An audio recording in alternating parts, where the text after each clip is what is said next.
अस्सलाम वालेकुम दोस्तों, आज मैं आपके लिए लेके हाजिर हुई हूँ खौफ व हिरास से रोशनास करवाती अजीब व गरीब नाकाबिले यकीन कहानी मनहूस।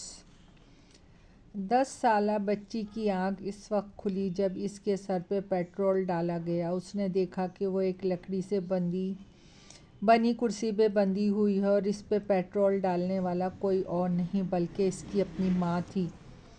माँ, ये क्या कर रही हो? इसने हैरत से पूछा, मगर इसकी माँ ने बोलने के बजाय आंसू बहाने के साथ साथ इस पे पेट्रोल डालते जा रही थी। क्या करें बेटी, तूने और कोई रास्ता भी तो नहीं छोड़ा हमारे लिए? इसके बाप ने कहा, जो पास ही खड़ा था। मैं कुछ समझी नहीं डैडी, बच्ची ने परेशान होकर कहा। समझ जाओगी जब तुम्हारी रूह को सुकून मिलेगा, उसके बाप ने पतराए हुए लहजे में कहा।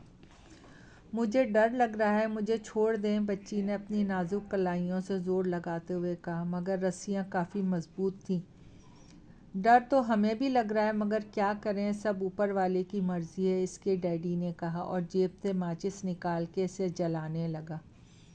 मगर तीली टूट गई तो इसने दूसरी निकाल ली। ये आप क्या कर रहे हैं मम्मी? आप डैडी को कहें ना मुझे छोड़ दें, बच्ची ने गिड़गिड़ाते हुए कहा। ऊपर वाले के हुक्म के आगे हम सब मजबूर हैं, इसकी माँ ने सपाट लहजे में कहा और इसके साथ ही तीली जल उठी। मम्मी, बच्ची चिल्लाई, अब नर्क में मुलाकात होगी मेरी बच्ची, इसकी डैडी ने कहा और इससे पहले कि वो इस पर तीली फेंकता यकदम कमरे का दरवाज़ा खुला और न्यूयॉर्क पुलिस डिपार्टमेंट के 2 एहलकार, जिनमें एक मर्द और एक खूबसूरत लड़की थी, पिस्तौल ताने अंदर दाखिल हो गए। खबरदार, कोई भी अपनी जगह से नहीं हिलेगा, उन्होंने कहा। बच्ची के डैडी के हाथ में तीली अभी तक जल रही थी। लानत हो तुम पर, यह कहकर इसने तीली बच्ची पे फेंकनी चाही, मगर इतने में लड़की ऑफिसर ने इसके हाथ का निशाना लेके गोली दाग दी। गोली ने इसका हाथ बिखेर के रख दिया। वो दर्द की शिद्दत से ज़मीन पे ढेर हो गया। तुम भी लेट जाओ, पुलिस अफसर दहाड़ा तो बच्ची की माँ भी ज़मीन पे लेट गई। तो लड़की ऑफिसर ने आगे बढ़ के जल्दी से बच्ची को कुर्सी से आज़ाद करवाया। बच्ची जैसे ही आज़ाद हुई इससे लिपट के ज़ारो कतार रोने लगी। कुछ नहीं हुआ बेटा, सब ठीक है, उसने प्यार से बच्ची को दिलासा देते हुए कहा, जबकि बच्ची की माँ अभी तक सकते के आलम में थी। मिस्टर कार्टर और जीन कार्टर, क्या कोई माँ बाप इतना भी बेरहम हो सकता है कि वो अपनी ही बच्ची को, जिसकी उम्र सिर्फ 10 साल हो, जिंदा जला दे? मैंने बहुत से केस देखे हैं, मगर ये केस इन सबसे ज़्यादा दर्दनाक है, पुलिस अफसर ने सामने बैठी बच्ची के वालिदैन को कहा। ऑफिसर सारा कहाँ है? कार्टर ने पूछा। बहुत फिक्र हो रही है अपनी बेटी की। बहरहाल हम इसे चाइल्ड होम भेजना चाहते हैं, लेकिन वो पुलिस ऑफिसर क्रिस्टिन जीन ने आपके घर पर रेड किया था। इसकी खुसूसी फरमाइश पे हमने बच्ची इसके हवाले कर दी है, जब तक कोई और ख़ानदान इसे अडॉप्ट नहीं कर लेता, ऑफिसर ने कहा। ऑफिसर, अगर तुम चाहते हो कि तुम्हारी ऑफिसर ज़िंदा रहे तो तुम्हारे पास एक अदद रिवॉल्वर है, तुम वहां जाकर आसानी से इस मनहूस लड़की की खोपड़ी उड़ा सकते हो, क्योंकि वो जहां भी जाती है तबाही लाती है। कार्टर ने मेज़ पर मुक्का मारते हुए कहा। मिस्टर कार्टर, आपको ये जान के खुशी होगी कि हमने आपको और आपकी बेगम को मेंटल अस्पताल में दाखिल करवाने का फ़ैसला किया है। उम्मीद है वहां जाने से आपको काफ़ी फ़ायदा होगा, पुलिस अफसर ने कहा और इसके साथ ही दीगर एहलकारों ने इन दोनों को पकड़ा और उन्हें ले जाने लगे। ऑफिसर, तुम बहुत पछताओगे और अगर तुम्हें मेरी ज़रूरत पड़े तो अस्पताल आ जाना, कार्टर ने कहा तो ऑफिसर तंज़िया अंदाज में मुस्कुराने लगा। सारा, क्या तुम्हें ये घर पसंद आया? क्रिस्टिन, लेडी पुलिस अफसर ने सारा को घर दिखाते हुए कहा। हाँ, घर बहुत खूबसूरत है, मगर थोड़ा छोटा है, सारा ने सोच कर कहा। नहीं बेटा, इस घर में 3 कमरे, एक किचन है और ड्राइंग रूम है, और मेरे ख्याल में ये हम दोनों के लिए काफ़ी है, क्रिस्टिन ने मुस्कुराते हुए कहा।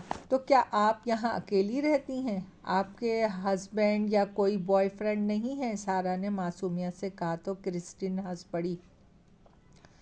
नहीं बेटा, ना तो मेरी शादी हुई है और ना ही मेरा कोई बॉयफ्रेंड है। ये रहा तुम्हारा कमरा। क्रिस्टीन ने इसे एक दरमियाने साइज़ का कमरा दिखाते हुए कहा, जिसकी दीवारों पर कार्टून बने हुए थे और कोने में एक छोटा सा बेड रखा हुआ था, जिसके साथ एक राइटिंग टेबल भी रखी थी। वाह, ये तो बहुत खूबसूरत है, सारा ने खुश होकर कहा। ठीक है बेटा, अब तुम सो जाओ, सुबह स्कूल भी जाना है तुम्हें, क्रिस्टीन ने कहा तो सारा ने सर हिला दिया। हाय क्रिस्टीन, वो जैसे ही दफ्तर से बाहर निकली, इसके सामने खड़े एक हैंडसम नौजवान ने इसे पुकारा। हाय बॉबी, तुम लंदन से कब लौटे? क्रिस्टीन ने खुशी से इसे गले लगाते हुए कहा। कल ही, और मुझे पता चला कि तुमने एक बच्ची अडॉप्ट की है। हद है, तुमने मुझे ये बात बताई क्यों नहीं? आखिर मैं तुम्हारा बॉयफ्रेंड हूँ, बॉबी ने मसनूई नाराज़गी से कहा। पहली बात तो मैंने कोई बच्ची अडॉप्ट नहीं की, वो इस वक्त तक मेरे साथ है जब तक इसे अडॉप्ट करने वाला कोई अच्छा ख़ानदान नहीं मिल जाता। और दूसरी बात, तुमने कब ये गलतफहमी अपने दिल में पाल ली है कि मैं तुम्हारी गर्लफ्रेंड हूँ? क्रिस्टीन ने नाक चढ़ाकर कहा। गलतफहमी और मुझे? क्या मैं तुम्हारा इकलौता दोस्त नहीं हूँ? क्या तुम हर संडे को मेरे साथ डिनर नहीं करती? बॉबी ने हैरत से कहा। ये दुरुस्त है कि तुम मेरे इकलौते दोस्त हो, लेकिन इसका ये मतलब नहीं कि तुम मेरे बॉयफ्रेंड हो। प्लीज़ बात मजाक में भी मत कहा करो। मुझे ये बात कम अज़ कम तुम्हारे मुँह से अच्छी नहीं लगती। और हाँ, जो बच्ची मेरे साथ रहती है इसका नाम सारा है, और मैं जानती हूँ एक साइकोलॉजिस्ट डॉक्टर दोस्त होने का तुम्हारा कोई फ़ायदा तो उठाया जाए। तुम इससे थोड़े मिल लेते तो अच्छा था, क्योंकि मुझे लगता है अभी तक अपने साथ होने वाला हादसा नहीं भुला पाई है। मुझे तुम पर एतमाद है, इस प्रॉब्लम से निकलने में तुम इसकी मदद कर सकते हो, क्रिस्टीन ने कहा तो बॉबी ठंडी सांस लेकर रह गई। चलो इस बच्ची के साथ दोस्ती करके देखते हैं, शायद फिर इसके बाद इसकी मुंह बोली माँ भी पट जाए, बॉबी ने हसरत से कहा, और इसके साथ ही इसे उछल के 2 फीट दूर होना पड़ा, क्योंकि दूसरी सूरत में से क्रिस्टीन का हैंडबैग इसके सर में लगता। क्रिस्टीन इसकी फुर्ती देख के मुस्कुरा के आगे बढ़ गई और बॉबी से इसे देखता रह गया। मेरा नाम बॉब डेलन है, तुमने मुझे बॉबी बोला सकती हो। डॉक्टर होने के साथ साथ क्रिस्टीन का दोस्त भी हूँ। अगर तुम क्रिस्टीन को अपनी मॉम समझती हो तो मुझे डैडी समझ लो, लेकिन ये बात क्रिस्टीन को मत बताना। बॉबी ने सारा को आंख मारी तो खिलखिला के हंस पड़ी। मेरा पहला सवाल, क्या तुम्हें अंधेरे से डर लगता है? नहीं। क्या तुम्हें अकेले रहने से डर लगता है? नहीं। क्या तुम्हें अपने वालिदैन से डर लगता है? नहीं, सारा ने कहा तो बॉबी एक तवील सांस लेके रह गया। देखो बेटा, मेरे ख्याल में इनमें से किसी एक जवाब को हाँ में होना चाहिए था। नहीं, मुझे इनसे डर नहीं लगता, सारा ने सपाट लहजे में कहा। तो क्या तुम्हें किसी और चीज़ से डर लगता है? बॉबी ने कहा, हाँ लगता है, मगर ये तब बताऊंगी जब आप अपने डर के बारे में बताएंगे। आपको किस चीज़ से डर लगता है? सारा ने इसकी आंखों में देखते हुए कहा।